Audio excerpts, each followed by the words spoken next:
Hi hello my beautiful souls. നമസ്കാരം.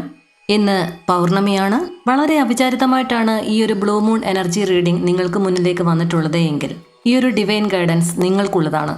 ഇതൊരു general reading ആണ്, ടൈംലെസ് വീഡിയോ ആണ്. എപ്പോൾ കണ്ടാലും നിങ്ങൾക്കിത് റെസൊനേറ്റ് ചെയ്യും. ബ്ലൂ മൂൺ എനർജി റീഡിംഗ് എന്ന് പറയുമ്പോൾ സാധാരണ ഒരു ഫുൾ മൂൺ എനർജി റീഡിംഗ് പോലെയല്ല. മറഞ്ഞിരിക്കുന്ന സത്യങ്ങൾ വെളിവാകുന്ന സമയം, ഇമോഷണൽ റിലീസ്, അതുപോലെ തന്നെ ചില ബന്ധങ്ങളിൽ ഒരു ക്ലോഷർ അല്ലെങ്കിൽ അതിനെപ്പറ്റിയുള്ള ചില സത്യങ്ങൾ മനസ്സിലാക്കൽ, അതിനെ തുടർന്ന് ഇമ്പോർട്ടൻ്റ് ആയിട്ടുള്ള ഡിസിഷൻസ് അല്ലെങ്കിൽ തീരുമാനം എടുക്കേണ്ടുന്ന സമയം, ചില ബന്ധങ്ങളിലെ ടേണിംഗ് പോയിന്റ്സ് എന്നിവ ഉൾപ്പെടെ ബന്ധങ്ങളിൽ ഉണ്ടാകുന്ന എനർജി വേരിയേഷൻസ് എന്ന് പറയുന്നത് ഈ ഒരു സമയം അതിശക്തമായിരിക്കും. അപ്പോൾ നമുക്ക് റീഡിങ്ങിലേക്ക് പോകാം. നിങ്ങൾ സ്നേഹിക്കുന്ന വ്യക്തിയുടെ മുഖം നിങ്ങളുടെ മനസ്സിലേക്ക് കൊണ്ടുവരിക. നിങ്ങൾ ഒരുമിച്ച് പങ്കിട്ട സുന്ദരമായ നിമിഷങ്ങളെപ്പറ്റി ആലോചിക്കുക. പോസിറ്റീവായിട്ടിരിക്കുക. ഇവിടെ വന്നിരിക്കുന്ന ഫസ്റ്റ് കാർഡ് 5 ഓഫ് പെന്റക്കിൾസ് ആണ്. ഇവിടെ വന്നിരിക്കുന്ന ഒരുപാട് പേരുടെ എനർജി എന്ന് പറയുന്നത് ഒറ്റപ്പെട്ടു പോയ ആളുകളുടെ എനർജി, റിജക്ഷൻ, ഒരു സെപ്പറേഷൻ, കമ്മ്യൂണിക്കേഷൻ ഗ്യാപ്പ്, അതുപോലെ തന്നെ ഇമോഷണൽ അബാൻമെൻറ്റ് എന്നിവയുടെ എനർജി കാണിക്കുന്നു. ചിലർക്ക് ഒരു നോ കോണ്ടാക്ട് സിറ്റുവേഷൻ അല്ലെങ്കിൽ ഒരു റിലേഷൻഷിപ്പിൽ ഒരു ഇൻസെക്യൂരിറ്റി ഉണ്ടായേക്കുന്നു എന്ന് കാണിക്കുന്നു. ഒരു കാലത്ത് എല്ലാം മറന്ന് സ്നേഹിച്ച ആളുകൾ തമ്മിൽ ഇപ്പോൾ ഒരു മിണ്ടാട്ടമില്ലായ്മ. ഇതൊരു പാസ്റ്റ് അല്ലെങ്കിൽ കറണ്ട് എനർജിയെ സൂചിപ്പിക്കുന്നു. ഒരു ഹിഡൻ ആയിട്ടുള്ള ഒരു ഇൻഫ്ലുവൻസസിനെ സൂചിപ്പിക്കുന്ന ഒരു കാർഡാണ് 3 ഓഫ് കപ്സ് എന്ന് പറയുന്നത്. ഇവിടെ ഒരു തേർഡ് പാർട്ടി ഇൻഫ്ലുവൻസ്, അതുപോലെ തന്നെ ഫ്രണ്ട്സ് അല്ലെങ്കിൽ ഫാമിലി ഇൻവോൾവ്മെൻറ്റ്, ഒരു റെക്കൺസിലേഷൻ എനർജി, ചിലർക്കൊരു സോഷ്യൽ ഇൻട്രാക്ഷൻ എന്നിവയിൽ ഏതെങ്കിലും ഒന്നിൻ്റെ ഒരു സ്വാധീനം നമുക്ക് കാണാൻ സാധിക്കുന്നുണ്ട്. എല്ലാ സമയത്തും 3 ഓഫ് കപ്സ് എന്ന് പറയുന്നത് ഒരു തേർഡ് പാർട്ടി അഫെയർ എന്നതുകൊണ്ട് അർത്ഥമില്ല. പക്ഷേ റിലേഷൻഷിപ്പിന് പുറത്ത് ഒരു ഇൻഫ്ലുവൻസ് നിങ്ങളുടെ ബന്ധത്തിൽ എന്തോ ഒന്ന് നിങ്ങളെ അത് സ്വാധീനിക്കുന്നുണ്ട്. കുറച്ചാൾക്കിത് തേർഡ് പാർട്ടി റിലേഷൻഷിപ്പ് ആണ് എങ്കിൽ കുറച്ചാൾക്കിത് ഒരു എക്സ്ട്രാ മാരിറ്റൽ ഇരിക്കുന്ന സമയത്ത് അവരുടെ ഫാമിലിയുടെ ഒരു ഇൻവോൾവ്മെൻറ്റ് അതൊരു തേർഡ് പാർട്ടി എനർജി ആയിട്ട് കാണിക്കുന്നുണ്ട്. അതുപോലെ തന്നെ ചില ആളുകളുടെ വികാരങ്ങൾ അവർക്കെതിരെയായിട്ട് തന്നെ ചിന്തിക്കുന്നു. അതും ഒരു തേർഡ് പാർട്ടി ഇൻഫ്ലുവൻസ് ആയിട്ട് തന്നെ കണക്കാക്കാം. എന്തു തന്നെയായാലും നമ്മളുടെ ഒരു ബന്ധത്തെ പ്രതികൂലമായിട്ട് ബാധിക്കുന്ന അല്ലെങ്കിൽ സ്വാധീനിക്കുന്ന ഘടകങ്ങളെല്ലാം തന്നെ തേർഡ് പാർട്ടി എനർജികളാണ്. ഇതൊരു ജനറൽ റീഡിംഗ് ആയതുകൊണ്ട് തന്നെ ഡിഫറെൻറ്റ് എനർജീസിൻ്റെ സ്വാധീനമാണ് കാണിക്കുന്നത്. നെക്സ്റ്റ് വന്നിരിക്കുന്നത് ഈ ഒരു റീഡിങ്ങിൻ്റെ ഒരു കോർ മെസ്സേജസ് ആണ്. 2 ഓഫ് കപ്സ് എന്ന് പറയുന്നത് ഒരു സ്ട്രോങ്ങസ്റ്റ് കാർഡാണ്. നിങ്ങൾ തമ്മിലുള്ള ഒരു മ്യൂച്വൽ ആയിട്ടുള്ള ഒരു feelings, emotional connection, understanding, reconciliation possibility എന്നിവയുടെ ഒരു കാർഡാണ്. പൗർണമി എനർജി ഒരു heart to heart connection highlight ചെയ്യുന്നതായിട്ട് കാണിക്കുന്നു. അതായത് നിങ്ങൾക്ക് 2 പേർക്കും ഒരുപോലെ പിരിയാൻ പറ്റാത്തതുപോലെയുള്ള അവസ്ഥ. നെക്സ്റ്റ് കാർഡ് ഒരു ബ്ലോക്കേജിനെ സൂചിപ്പിക്കുന്നു. 2 ഓഫ് സോർട്സ് എന്ന് പറയുന്നത് ഫീലിങ്സ് ഒക്കെ ഉണ്ടെങ്കിൽ തന്നെയും ഡിസിഷൻ ഡിലേ കാണിക്കുന്നു. ഒരാൾ ഇപ്പോഴും ഒരു ചോയ്സ് എടുക്കാതെ നിൽക്കുന്നു നിങ്ങളുടെ ബന്ധത്തിനിടയിലുള്ള ഒരു ഈഗോ, അതുപോലെ തന്നെ ചില ഭയങ്ങൾ, ഒരു കൺഫ്യൂഷൻ, ഡിസിഷൻ എടുക്കാൻ പറ്റാത്ത ഒരു സാഹചര്യങ്ങൾ എന്നിവയൊക്കെ നിങ്ങളുടെ ബന്ധത്തിനൊരു തടസ്സമായിരിക്കാം എന്ന് കാണിക്കുന്നു. അതായത് ഈ ഒരു സ്പ്രെഡ് എനർജി നോക്കുന്ന സമയത്ത് നിങ്ങൾ തമ്മിലുള്ള ഒരു ഡിസ്റ്റൻസ്, അതിനെ തുടർന്ന് നിങ്ങൾക്കുണ്ടായിട്ടുള്ള ഇമോഷണൽ പെയിനെ സൂചിപ്പിക്കുന്നു. ചിലരുടെ ഒരു ബന്ധത്തിൽ ഒരു എക്സ്റ്റേണൽ ഇൻഫ്ലുവൻസ്, അത് ചിലപ്പോൾ ഫാമിലി ആകാം, അല്ലെങ്കിൽ ഒരു തേർഡ് പാർട്ടി ഫാക്ടർ ആകാം, അല്ലെങ്കിൽ ഒരു സോഷ്യൽ എനർജി ആകാം. നിങ്ങൾ പിണങ്ങിയിരിക്കുന്ന സമയം ആയതുകൊണ്ട് തന്നെ നിങ്ങളുടെ വ്യക്തിക്ക് ഉപദേശം കൊടുക്കുന്ന അവരുടെ അടുത്ത സുഹൃത്തുക്കളോ അല്ലെങ്കിൽ ഫാമിലിയോ അങ്ങനെ എന്തെങ്കിലും ഒരു എനർജി ആകാം. സാഹചര്യങ്ങളൊക്കെ തന്നെ നിങ്ങൾക്ക് എതിരാണെങ്കിൽ തന്നെയും ഒരു ജെന്യുവൻ ആയിട്ടുള്ളൊരു കണക്ഷൻ ഇപ്പോഴും നിങ്ങൾക്കിടയിൽ നിലനിൽക്കുന്നു എന്ന് 2 ഓഫ് കപ്സ് കാണിക്കുന്നു. പക്ഷേ തീരുമാനം ഇപ്പോഴും പെൻഡിങ് ആണ്. അടുത്തതായി നമുക്ക് അവരുടെ ഒരു ഫ്യൂച്ചർ ആക്ഷൻ എന്താണെന്ന് നോക്കാം. നിങ്ങളുടെ വ്യക്തി എന്താണ് ഇനി ചെയ്യാൻ പോകുന്നത് എന്നുള്ള എനർജി നോക്കാം. First card page of phones ആണ് വന്നിരിക്കുന്നത്. ഇതെന്ന് പറയുന്നത് ഒരു മെസ്സേജ് അല്ലെങ്കിൽ ഒരു സഡൻ കോണ്ടാക്റ്റിനെ സൂചിപ്പിക്കുന്നു. നിങ്ങൾ എന്താണ് ചെയ്യുന്നത്, നിങ്ങൾ എന്ത് ചെയ്യുന്നു എന്നറിയാനുള്ള ഒരു ക്യൂരിയോസിറ്റിയെ സൂചിപ്പിക്കുന്നു. സോഷ്യൽ മീഡിയ ചെക്കിംഗ്, നിങ്ങൾ പോലും അറിയാതെ നിങ്ങളുടെ സോഷ്യൽ മീഡിയ അവർ ചെക്ക് ചെയ്യുന്നുണ്ടാകാം. ഒരു കമ്മ്യൂണിക്കേഷൻ തുടങ്ങാനുള്ള ആഗ്രഹം നിങ്ങളുടെ വ്യക്തിക്ക് വരുന്നതിനെ സൂചിപ്പിക്കുന്നു. ഇതൊരു സ്റ്റാഗ്നന്റ് എനർജി അല്ല, എന്തെങ്കിലും ഒന്ന് ഇനിഷ്യേറ്റ് ചെയ്യാനുള്ള ഒരു ഇമ്പൾസ് ഉണ്ട്. നെക്സ്റ്റ് കാർഡ് ദ ചാരിയറ്റ് ആണ്. ഈ ഒരു എനർജി മുന്നോട്ട് പോകുന്നതിനെ സൂചിപ്പിക്കുന്നു. ഡിസ്റ്റൻസ് ഒക്കെ ഓവർകം ചെയ്യൽ, ഒരു കോണ്ടാക്ട് ചെയ്യാനുള്ള തീരുമാനിക്കൽ, നിങ്ങളുടെ ബന്ധത്തിൽ ഒരു ആക്ഷൻ എടുക്കാൻ അവർ തീരുമാനിക്കുന്നു എന്നതിനെ സൂചിപ്പിക്കുന്നു. ഒരു കൺട്രോളൊക്കെ തിരിച്ചു പിടിക്കാനുള്ള ശ്രമം. അതായത് നമ്മൾ മുൻപ് പറഞ്ഞ പേജ് ഓഫ് ഫോൺസ് എന്ന് പറയുന്നത് ചിന്തകൾ മാത്രമാണ്, പ്രവൃത്തിയില്ല. പക്ഷെ ചാരിയറ്റ് എന്ന് പറയുന്ന എനർജിയിലേക്ക് വരുമ്പോൾ അത് യാഥാർത്ഥ്യമാകുന്നു, പ്രവൃത്തിയാകുന്നു എന്നതിനെ സൂചിപ്പിക്കുന്നു. നെക്സ്റ്റ് വന്നിരിക്കുന്ന ഹെർമിറ്റ് കാർഡ് ഒരു ആക്ഷൻ കഴിഞ്ഞ് അതല്ല എങ്കിൽ ആക്ഷൻ എടുക്കുന്നതിന് മുൻപ് ഒരു ഡീപ്പായിട്ടുള്ള നിങ്ങളുടെ ബന്ധത്തിലെ ഒരു റിഫ്ലക്ഷൻ ഫേസ് കാണിക്കുന്നു. ഫീലിംഗ് ഒക്കെ സീരിയസ്ലി ആൾ ഇവാലുവേറ്റ് ചെയ്യുന്നുണ്ട്.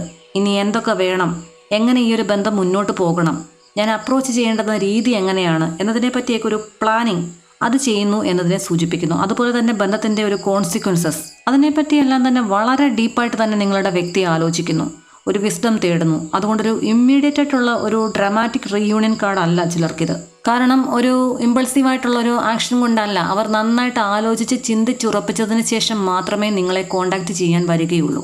നെക്സ്റ്റ് വന്നിരിക്കുന്ന കിങ് ഓഫ് കപ്സ് സൂചിപ്പിക്കുന്നത് ഒരു ഫൈനൽ ഔട്ട്കം കാർഡ് എന്ന് പറയുന്നത് വളരെ മെച്ചൂർഡ് ആയിട്ടുള്ള ഒരു കാർഡാണ്. അതായത് ഒരു ജെന്യുവൻ ഇമോഷൻസിനെ സൂചിപ്പിക്കുന്നു. നിങ്ങൾക്കിടയിലുള്ള ഒരു ഇമോഷണൽ മെച്യൂരിറ്റിയിലേക്ക് നിങ്ങൾ രണ്ടുപേരും വരുന്ന സമയം, ഫീലിങ്സ് എല്ലാം തന്നെ കൺട്രോൾ ചെയ്യൽ, കെയർ ആൻഡ് അഫെക്ഷൻ എന്നിവയൊക്കെ സൂചിപ്പിക്കുന്ന കാർഡാണ് ഈ ഒരു കിങ് ഓഫ് കപ്സ് എന്ന് പറയുന്നത്. ഇതൊരു സൂപ്പർഫിഷ്യൽ അട്രാക്ഷൻ എന്നതിനേക്കാൾ ഉപരി വളരെ ഇമോഷണൽ ഡെപ്തോട് കൂടിയുള്ള ഒരു എനർജിയെ സൂചിപ്പിക്കുന്നു. അവരുടെ ഒരു ഓവറോൾ ഫ്യൂച്ചർ ആക്ഷൻ നോക്കുന്ന സമയത്ത് പേജ് ഓഫ് വാൻസ് ഒരു കോണ്ടാക്ട് അല്ലെങ്കിൽ ഒരു റീച്ചിങ് ഔട്ട് ഈ എനർജിയെ സൂചിപ്പിക്കുന്നു. ഒരു മൂവ്മെൻ്റ്, ഒരു ആക്ഷൻ വരാൻ പോകുന്നു. ഹെർമിറ്റ് എനർജി ഒരു റിഫ്ലക്ഷൻ അല്ലെങ്കിൽ ഇന്നർ ഗൈഡൻസിനെ സൂചിപ്പിക്കുന്നു. കിങ് ഓഫ് കപ്സ് അതുപോലെ തന്നെ ഇമോഷണലി മെച്യൂർഡ് ആയിട്ടുള്ള ഒരു ഫീലിങ്സിനെ സൂചിപ്പിക്കുന്നു. അതായത് ഈ ഒരു ബന്ധം അങ്ങനെ വിട്ടുപോയിട്ടില്ല, ഒരു തീരുമാനം അത് പെൻഡിങ് ആയിരിക്കുന്നു എന്നതിനെ സൂചിപ്പിക്കുകയാണ്. അവരുടെ മനസ്സിൽ ഇപ്പോഴും നിങ്ങളെ പറ്റിയുള്ള ഓർമ്മകളുണ്ട്, കമ്മ്യൂണിക്കേഷൻ എനർജിയുണ്ട്, മൂവ്മെൻറ്റ് എനർജിയുണ്ട്, റിഫ്ലക്ഷൻ ഫേസ് ഉണ്ട്. ഈ ഒരു റീഡിംഗ് കണ്ടുകൊണ്ടിരിക്കുന്ന നിങ്ങൾക്കുള്ള ഒരു ഡിവൈൻ പൗർണമി ഗൈഡൻസ് എന്താണെന്ന് ചോദിക്കുമ്പോൾ കിങ് ഓഫ് സോഴ്സ് ആണ് ഫസ്റ്റ് വന്നിരിക്കുന്നത്. ഇപ്പോൾ നിങ്ങൾ ശ്രദ്ധിക്കേണ്ടത് നിങ്ങളുടെ വികാരങ്ങളെക്കാൾ വ്യക്തതയ്ക്കും സത്യത്തിനുമെല്ലാം തന്നെ പ്രാധാന്യം നൽകേണ്ടുന്ന ഒരു സമയമാണ്. നിങ്ങളൊരു കൺഫ്യൂഷൻ അവസ്ഥയിലാണ് തുടരുന്നത് എങ്കിൽ ആ ഒരു അവസ്ഥ മാറ്റേണ്ടിയിരിക്കുന്നു. ക്ലാരിറ്റിയിൽ നിന്നുകൊണ്ട് നിങ്ങളുടെ ജീവിതത്തെ പറ്റിയുള്ള തീരുമാനങ്ങൾ എടുക്കുക. ഏത് ബന്ധത്തിൻ്റെയും ഒരു ബേസ് എന്ന് പറയുന്നത് തുറന്ന കമ്മ്യൂണിക്കേഷനാണ്. നിങ്ങളുടെ വ്യക്തിയുമായിട്ട് നിങ്ങൾ സംസാരിച്ചൊരു തുറന്ന കമ്മ്യൂണിക്കേഷനിലേക്ക് വന്നതിന് ശേഷം ഈഗോയൊക്കെ ഒന്ന് മാറ്റിവെക്കുക. നിങ്ങളുടെ ബന്ധം ഏത് ദിശയിൽ എങ്ങനെയൊക്കെ പോകണമെന്ന് അവരോടൊന്ന് തുറന്ന് സംസാരിക്കുക. അതിൻ്റെ ബേസിസിൽ നിന്നുകൊണ്ട് തീരുമാനങ്ങൾ എടുക്കുക. 10 of Wands എന്ന് പറയുന്നത് നിങ്ങൾ ഏറെക്കാലമായി ഒരു ഭാരമോ ഉത്തരവാദിത്തമോ എല്ലാം തന്നെ ഈ ഒരു റിലേഷൻഷിപ്പിൽ ഒറ്റയ്ക്ക് ചുമക്കുകയാണ് എങ്കിൽ എല്ലാം നിങ്ങൾ മാത്രം നിയന്ത്രിക്കേണ്ടതില്ല. ചിലതൊക്കെ വിട്ടുകൊടുക്കാൻ ശീലിക്കുക. രണ്ടുപേരും ഈക്വൽ എഫേർട്ട് ഇടുന്ന ബന്ധങ്ങളാണ് ഏറ്റവും മനോഹരം. എഫേർട്ട് എന്നത് ഒരാളിലേക്ക് മാത്രം ഒതുങ്ങേണ്ടി വരുമ്പോൾ ആ ഒരു ബന്ധത്തിനെ നമ്മൾ സ്നേഹബന്ധം എന്നൊന്നും പറയാൻ പറ്റില്ല, ഇമോഷണൽ ഡിപ്പെൻഡൻസി എന്ന് വിളിക്കേണ്ടി വരും. നൈറ്റ് ഓഫ് സോർട്സ് എന്ന് പറയുന്നത് പെട്ടെന്നുണ്ടാകുന്ന ഒരു സംഭാഷണം അല്ലെങ്കിൽ പെട്ടെന്നുള്ളൊരു മാറ്റം ചിലർക്ക് അടുത്തടുത്ത് വരുന്നതായി കാണിക്കുന്നു. ചിലർക്കിത് ഒരു റീയൂണിയൻ തന്നെയാണ്. അതായത് ഒരു ബന്ധമൊക്കെ ഒരു സ്റ്റക്കായ അവസ്ഥയിൽ കുറേ നാൾ മുന്നോട്ട് പോയിട്ടുണ്ടെങ്കിൽ ഒരു കമ്മ്യൂണിക്കേഷൻ വരുന്നതിനെ സൂചിപ്പിക്കുന്നു. അങ്ങനെ സ്റ്റക്കായി കിടക്കുന്ന ഒരു ബന്ധം വീണ്ടും മൂവ്മെൻറ്റിലേക്ക് വരുന്നു എന്നതിനെ സൂചിപ്പിക്കുന്നു.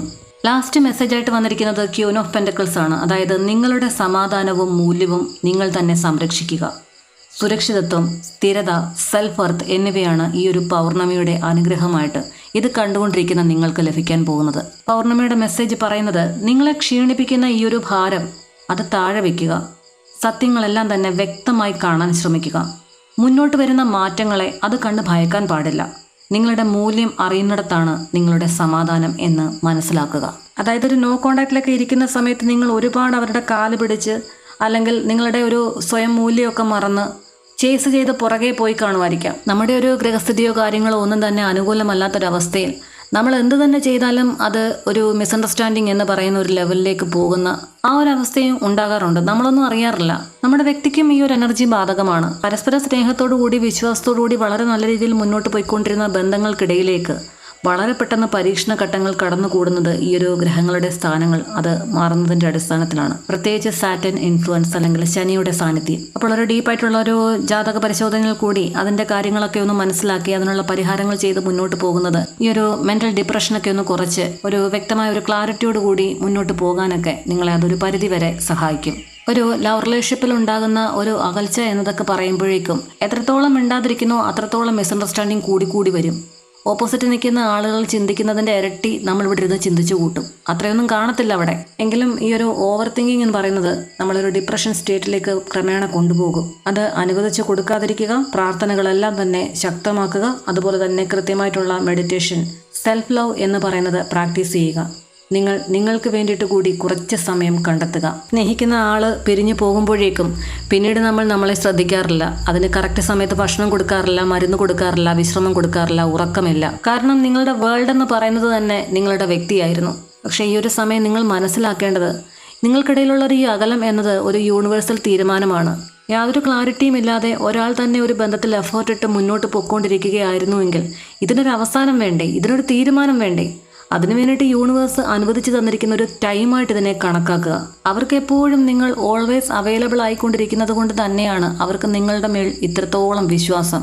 എവിടെയൊക്കെ അവർ പോയാലും തിരിച്ചു വരുമ്പോൾ നിങ്ങൾ ഇവിടെ തന്നെ കാണും എന്നുള്ള അവരുടെ അമിതമായിട്ടുള്ള വിശ്വാസം. കാരണം അവർക്ക് നന്നായിട്ടറിയാം അവരുടെ സ്നേഹമെന്ന് പറയുന്നത് നിങ്ങളുടെ വീക്ക് പോയിന്റ് ആണ് എന്നുള്ളത്. നിങ്ങൾ ഒരുപാടൊക്കെ ശ്രമിച്ചിട്ടും അവരെ ഒരു കുഞ്ഞിനെ പോലെ കെയർ ചെയ്ത് കൊണ്ടു നടന്നിട്ടും അവർ നിങ്ങളിൽ നിന്നും മാറി നിൽക്കുന്നുണ്ടെങ്കിൽ മനസ്സിലാക്കുക, ഈ ഒരു ബന്ധത്തിന്റെ വാല്യൂ എന്താണെന്ന് അവരെ പഠിപ്പിക്കാൻ തന്നെ യൂണിവേഴ്സ് തീരുമാനിച്ചിരിക്കുന്നു എന്നുള്ള സത്യം. വളരെ നല്ലൊരു പൗർണമി മെസ്സേജാണ് ഈ ഒരു റീഡിങ്ങിൽ കൂടി നമുക്ക് ലഭിച്ചിരിക്കുന്നത്. നിങ്ങൾക്ക് ഈ റീഡിംഗ് റെസൊണേറ്റ് ചെയ്തിട്ടുണ്ടെങ്കിൽ, ആദ്യമായിട്ടാണ് ഈ ചാനൽ കാണുന്നത് എങ്കിൽ തുടർന്നും ഇനി അങ്ങോട്ട് നിങ്ങളുടെ ബന്ധത്തിലുള്ള ഡെയിലി ഡിവൈൻ ടാരോട്ട് ഗൈഡൻസിനായി ഈ ഒരു ചാനൽ സബ്സ്ക്രൈബ് ചെയ്യുക.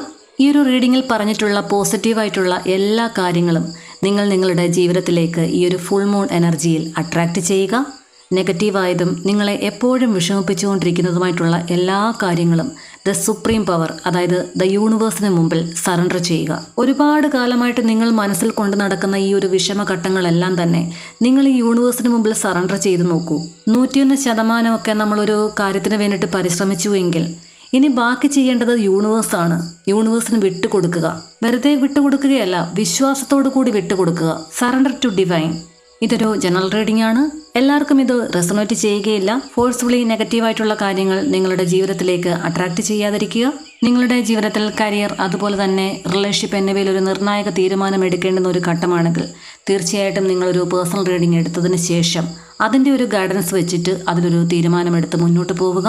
എൻ്റെ പേഴ്സണൽ റീഡിങ്ങിൻ്റെ നമ്പർ ഞാൻ സ്ക്രീനിൽ കൊടുത്തിട്ടുണ്ട്. അതിലേക്ക് ദയവായി മെസ്സേജ് അയയ്ക്കുക. പേഴ്സണൽ റീഡിംഗ് പേയ്മെൻ്റ് ഉണ്ട്. പേയ്മെൻറ്റ് ഡീറ്റെയിൽസ് എല്ലാം തന്നെ ആ ഒരു നമ്പറിലേക്ക് മെസ്സേജ് അയച്ചാൽ നിങ്ങൾക്ക് ലഭിക്കുന്നതായിരിക്കും. ഒരു പേഴ്സണൽ ടാരോട്ട് റീഡ് എടുക്കുന്നതിന് മുമ്പ് ടാരോട്ട് റീഡിംഗ് എന്താണെന്ന് അത്യാവശ്യം ഒന്ന് മനസ്സിലാക്കിയിരിക്കുക. ഇത് വെറും ചില 1-2 കാർഡുകൾ എടുത്ത് കഥ പറയുന്ന ഒരു രീതിയല്ല ടാരോട്ട് റീഡിംഗ് എന്ന് പറയുന്നത്.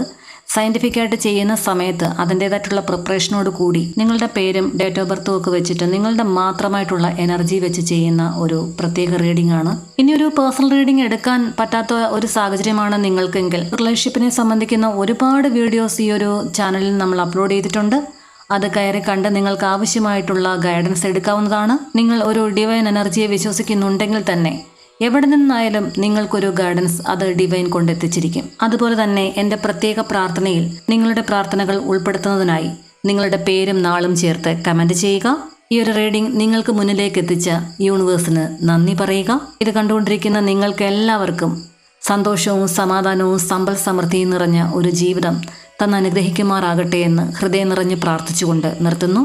Thank you universe.